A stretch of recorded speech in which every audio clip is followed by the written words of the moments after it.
Today is a day. Humanity. I'm alive. Praise. Yahweh.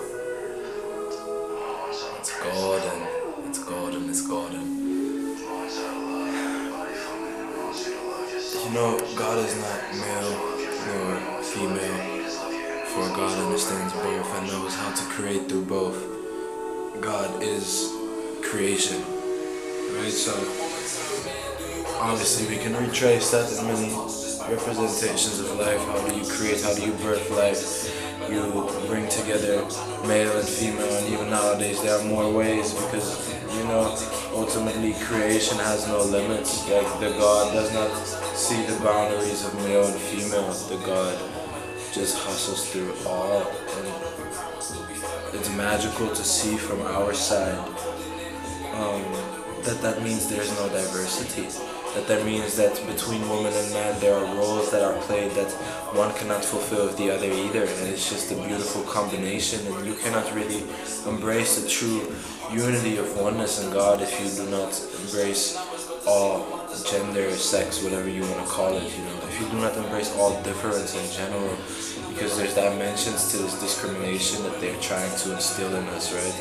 Like colors are ultimately also all from the same place. Black and white, the unknown, and all the colors in between, we can label them and make of our world the perspectives we want, but difference was never an issue. Without difference, everything would be so boring.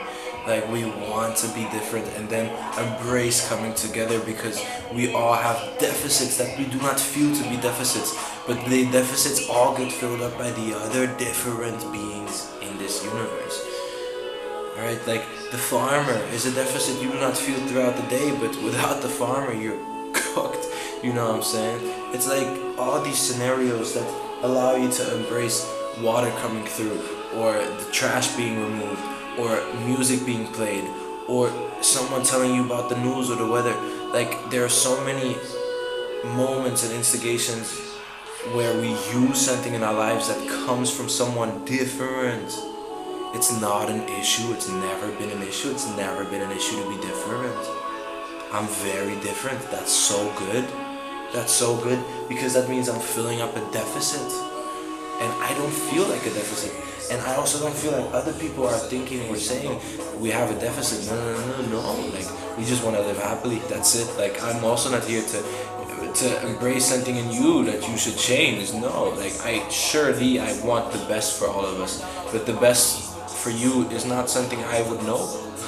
Like, I know how to be the best for myself, but that counts for myself. Like, at the end of the day, it's also not my responsibility, and I don't want it to be. Like, you can be free to explore your difference for your love, for your creation, for your way of expression, for you filling up the deficit that doesn't make you feel like a deficit, but for you creating in a space that is open and roomy enough for you, where the roof is set to your limit and no one else's limit. Instead of, the coffee tables that Kanye used to talk about, or that Ye used to talk about, like the system of rules and regulations that does not allow you to see that the difference within your mind, within your heart, within your soul is all a beautiful transfusion of common ground being filled up by the right things. You need all these levels and ways and imaginations and versions of yourself to be yourself. Like, we are complex beings. It's cool to be complex. It's cool to not always understand. It's cool to sometimes let go and say, okay, that's the unknown. Like, respect the unknown, because it has given us so many things. That's my God, but you can, do whatever you want to it. I'm the unknown. My music comes from the unknown. Like, sure, I relate to it because my life is the unknown. That is the same for all of you. Do you know why the things you can't control sometimes fall in your favor and sometimes don't? It's the unknown. It's not important to chase it or understand it. It's just simply respect that. Respect that also makes choices. Just like you make choices, you're the unknown, because you can make choices in this weird, cool realm of earth and life and creation. Like, but also respect what you can't control, right? And that speaks on big levels, like natural disasters and stuff like that, like, hold on, I'm sorry. Yeah, natural disasters or stuff like that. You know, like it's treacherous because we want to feel like understanding. I want to understand a lot of things. Trust me, I've chased understanding and knowledge and wisdom for a righteously long time. Still, it cannot replace the respect and trust you have in the unknown, just like you had when you were a child. Like, and to those who never experienced that, I'm sorry. I apologize. And I'm not apologizing in the sense that I think I could have done it differently for you, but that I feel for you because I am experiencing it myself, and sometimes I take it for granted, right? I will repeat this concept because it's important to me. Ultimately, stay who you are and be who you are because you have to fill up the space that is there for you. But the inner child knows, or the child back then always knew, like, you know, the regulations, the borders, whatever. It feels somewhat irrelevant to me because I know ultimately that the only thing that truly matters is my happiness and my devotion to my dream, to my vision, to what excites me to be here. And the rest is all just loud noise. The rest is all just unknown loud noise that I have to respect and trust. As a child, you don't worry about the things you cannot control. You don't worry about the authorities talking over you, telling you to do things. You might feel some type of way, but at the end of the day, you go to sleep trusting it.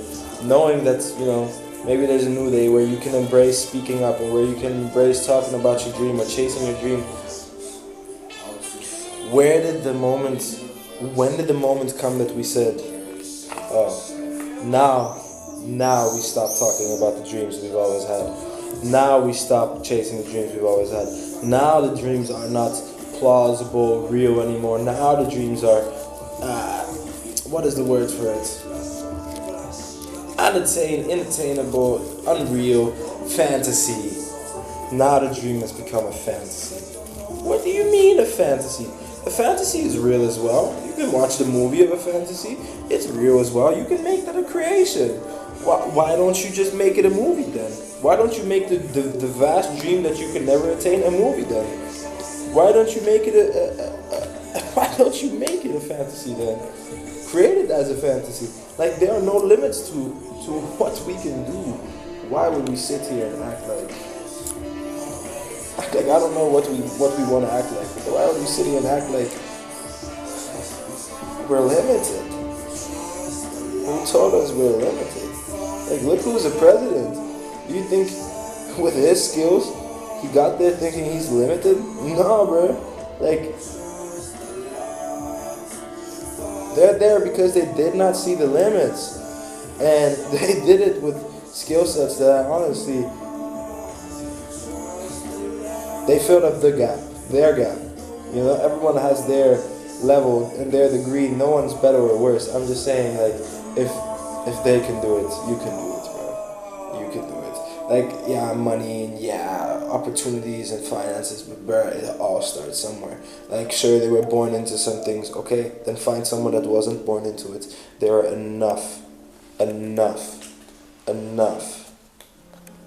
representations of something big being made from scratch, from absolute nothing, from simple devotion and respect and honesty towards the game, the grind, the creativity, the hustle. When you can envision it, experience it in your soul, you can go do it. You know, I know where I'm ending up, and I'm enjoying where I'm gonna end up a lot, because I fought for my space. And now I relax in my space. I relax, and all of a sudden people are like, "Whoa, why are you relaxing? Why are you chilling out? Why are you not moving on? Why are you not doing more?" And I'm like, "Dog, you don't know. Just like I don't know about you, you don't know. You don't know." I can write music about it and say like, "Oh, now you get a big part," but maybe you don't even hear the lyrics. Maybe you don't even hear the sounds. Maybe you're in a different place. It's not important to my understanding for my life. I know that right now I want to relax, and others don't see it that way. Maybe I use this also as an outlet, but ultimately I'm journaling to myself, talking to myself about myself for the sake of myself. It's cool that others can tune into it, but It's not the relevant matter, right? The relevant matter is just me putting on paper my own growth, so that you can see that any human is capable of growth. My hair growing, cutting, coming up, coming down, my mind, my wisdom, my ideas, my confidence, whatever it is, like, it all grows with its own spectrum. You plant a seed and one day a tree comes, but it doesn't start as a whole stem. You know what I'm saying? Like, you cannot grant the people that are up there to be called total magicians who cheated the way of life. They didn't. Why is their tree built? Because it's taken so long. Even if it's been generations, they had to be born into wealth. Like, we had to be born into poverty. I was in the middle, but we had to be born into poverty. My soul was in poverty. Like,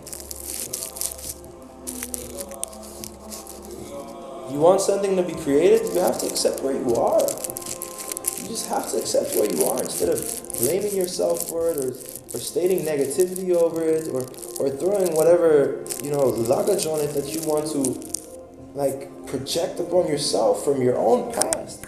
Screw what other people are trying to say is right or wrong. You know what's right or wrong. And one thing I can tell you is that you're not wrong, because you're still breathing. Because you're still breathing. And if you're still breathing, you're still necessary to this force of life. Then your tree is still growing. Then your seed is still here. And for those whose seed is gone, blessings be upon them, for they have created their tree exactly how they were supposed to. And that's it. No life in vain. No struggle or pain in left untold or unspoken of. Like, there is at least one being in the vast universe. For me, it means one angel, one spirit, one star representing that soul, that essence, that life. If I wish, I will remember everyone who has come to this earth and left. So peace be upon everyone who has left this world already. I am inspired by you. I am inspired by you because you have left the earth. And now that means that I am still here. So what do I do with my time? When I look at the people I've lost, the people that have passed on, what do I do with my time now? Do I make myself happy, or do I grieve for too long? Do I not allow myself to open up and grow? Ultimately, everyone does things to their perfect extent and understanding in life. But just trust and have faith.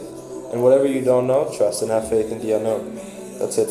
Peace be upon Yehoshua. You save me and help me day in and day out. Shout out to Jesus Christ. I don't like saying that, but shout out to Yehoshua Christ. Shout out to Yeshua Christ. Like, that's someone I respect, because that's the first being that allowed me to be like, whoa, someone else died and now I'm alive. What do I do with living? Why am I still just surviving? Can I not just forgive myself and move on? Whatever. I'm not saying it's the truth or not the truth. I'm saying that's what helped me. And something else can help you. It can be your grandma. It can be a dog. It can be a cat. It can be anything. It can be a car. Whatever saves you, saves you. Just let it be what it is. Alright, peace and love and unity and creation to the part of life that actually wants to live, and to those who are surviving. As long as you're happy, I'm happy too. Peace.